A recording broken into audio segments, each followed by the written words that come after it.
Deb. I've had a request for scalloped potatoes and meatloaf. So tonight we're going to do a little combination dinner, and we'll get started by just telling you what ingredients we're going to use. Our scalloped potatoes, I've got some red potatoes. You could use anything you want. I've got a leftover white. I'm going to throw that in. Some big onions, milk, butter, and I've got a little heavy cream that I've opened and I want to use it up, so I'm going to use that too. You don't really have to, but it makes for a nice creamy texture. You're going to need a little flour. That's probably too much, but you know, we'll show you as we go along. That's for the scalloped potatoes. It's real easy. It does take a little time to peel the potatoes, but we'll show you how to do that when we move on. Our meatloaf, we use chicken, ground chicken. My husband will not eat beef or pork, so we do it with ground chicken. And you know what? It's really good. So for this, we've got a pound of ground chicken, a small onion, an egg, some breadcrumbs, which are my homemade breadcrumbs, and a little can of tomato juice. Salt, pepper, a little poultry seasoning, only because it's chicken. If you were using beef or pork, you would eliminate the poultry seasoning, and some parsley. So what we're going to do is, I'm just going to show you one potato, okay, because then we'll go off camera and we'll finish them up. But I want to show you how to slice the potato, because everything you do for the scalloped potatoes has to be sliced very, very thin. So we're just going to do a really quick little demonstration, okay, to show you just how thin that potato should be. Now, if you're slow at this, I would recommend putting them into a pot of cold water. That way your potatoes won't turn brown or a funny color. But basically, that's all you do, is that nice little thin slice. That's what you need to do. So we're going to go ahead and go off camera, and we'll slice up the rest of our stuff, and we'll move on to the next step. So I just want to show you how thin your onion slices should be. The thinner the better. You know, if you have a food processor that has that slicing thing on it, attachment, you can use that. I'm not doing a gigantic batch tonight. I'm just doing enough for both of us. So, I don't need to go, because, it could take a little while if you're cutting up for 10 people or something. But, you want it to be nice and thin, as thin as you can get it. So our onions are sliced and our potatoes are ready. I gave them a quick rinse after I sliced them up. I'm using an 8x8 by 2 Pyrex pan. What you're going to do is just put some dots of butter in the bottom and a tiny bit of milk. That just keeps everything from sticking to the bottom. And this is so simple. You're just going to layer your potatoes, and you're going to put in a little bit of your thinly sliced onion rings. And I like to do the rings. If you want to dice them, you can. That's fine. But I kind of like the rings. I don't know, my mother always did it this way. This is kind of a little tribute to her. The meatloaf was her very, very specialty, and everybody always asked her to make her meatloaf for them. Of course, she used a combination of beef, pork, and lamb, but we still do it the same way. Okay, so you've got your little layer there. You're just going to take a tiny bit of flour and just dust it. And what this is going to do is help to thicken that sauce when it starts to cook. Of course, your potatoes have nice starch in it, so they're going to thicken as well. And we're going to put a little bit of this heavy cream and be really decadent, because I don't normally use the heavy cream, but oh boy, is it good. Now you're going to want to continue with your milk. Cover it. And you're going to want to, salt and pepper is really important in this. It gives it a really wonderful taste, Everybody loves pepper, but don't go too heavy. Okay, so we're going to layer the next layer. So between layers, I put a little bit of butter. Yeah, I know this is a lot of fat, but you really got to have butter in it to make it the real deal scalloped potatoes, I think. Okay, and we're going to move on to onions. This is going to be delicious. My husband's favorite dish is scalloped potatoes, I think. So this one's for him today.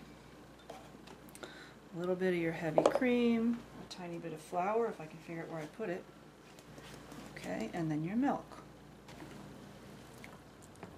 And then a nice thin layer of your potatoes again. So don't forget your little salt and pepper on every layer. You're really going to need salt. This dish really soaks it right up in the potatoes. A nice thin layer of your onions. And we'll finish up with just a few potatoes on top. Look, this is an easy meal. Everybody goes, oh, scalloped potatoes, so much work, blah, blah, blah. It really isn't. If you gotta peel potatoes, you know, you can slice them. If you have a food processor, you can put it in that, put it right through there, and it'll slice it up really fine. I just, you know, I'm only doing 4, 5, 6 potatoes, so it's not that big of a deal. Dot the top with butter. We're going to cover this with tin foil. We're going to put it in the oven at about 350, and we're going to bake it. We'll test it and see. And I'll show you how we really quickly can put together this meatloaf in just a couple of minutes. So we're all done. A little sprinkle more salt, a little sprinkle of pepper, make it pretty. Now, you want to put it on a, you know, like a cookie sheet or something, because as it cooks, this is going to start to bubble, and it could bubble over in your oven. Cover it up nice and tight, because when that's cooking, what it does is it kind of steams when it's in your oven. Okay, ready to go. Now, you know, what's nice about this meal is that you really can cook the meatloaf right in with the scalloped potatoes. So it's pretty easy. Okay, you got your 1 pound of chicken in here. You're going to put an egg, parsley, a generous amount, whatever you like. A little bit of Bell's poultry seasoning, not too much now, because it'll overpower it. A little pepper, salt, and here's your breadcrumbs. Now here's the fun part of making a meatloaf. You got to use your hands. You squish it and squish it and squish it. I already had a diced onion, which is also in here. Now you see how gooey that is, so you know that you don't have enough breadcrumbs in here. So just keep adding until the consistency doesn't really stick to your hands anymore. That's when you know that you have enough breadcrumbs in here. I think I've got a cup here. That's probably that right. So you can see how it's starting to kind of stick to itself instead of sticking to me. That's how you know you've got a good mix of breadcrumbs. Just finish that little dash up, and I think we're going to be okay on that. So what we're going to do now is put this little can of tomato juice on top. If I were making a really big meatloaf, maybe, you know, for 4 or 6 people or something, I would put a can of stewed tomatoes on top. That's what my mother did. That's what I always do. But because this is such a small little guy, we're just going to use some tomato juice. I've seen people put ketchup and all kinds of stuff, but, you know, I really like the tomato juice. It works pretty good. I stick some holes in it, and what that does is it lets the tomato juice sink down into your meatloaf, and it kind of flavors it a little bit. The cooking time on both of these dishes is about an hour, believe it or not. If you were doing beef, the beef and pork and all that, excuse me, it would really be less. For some reason, chicken takes a little bit longer, and I don't know why, but it just does. So that's really all you have to do. Now we're going to pop this in the oven. We're going to come back, and we'll take a peek. Maybe 45 minutes. We'll take a peek and we'll see how it's doing. Okay, we'll see in a few minutes. It's been about an hour. It's taken a little bit longer to cook it tonight.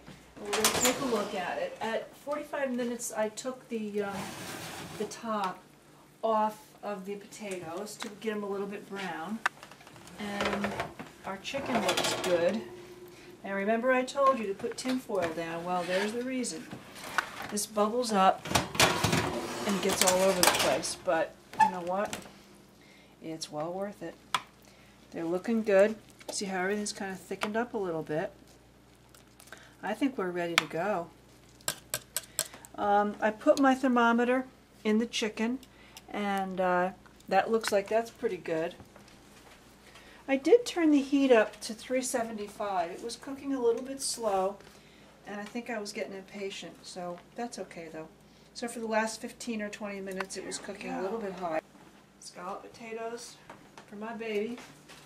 And meatloaf, chicken meatloaf. Should we cut into this and give it a taste? Well, it sounds good to me. Let's see the meatloaf here. There we go. Put your onions in there, and very nice. Now let's get a scoop of these gorgeous potatoes. See, they're still a little creamy, and that's what you want, a little soupiness in there. You can see the butter, but the tops are kind of browned. You have to be patient with the scalloped potatoes because they do take a while to cook. Sometimes, you know, you can leave them in there for an hour and a half. Depends on your oven and how fast it cooks and how high it cooks. But that's about what you want it to look. Off just enough, I think. I'm going to give it a little taste. Let's see. Oh, delicious. Love scalloped potatoes. And here's our chicken meatloaf. My husband always puts ketchup on it. We'll just give it a taste to see if we like it. We like it. We'll see you next time on Home Cooking with Dad. Really good.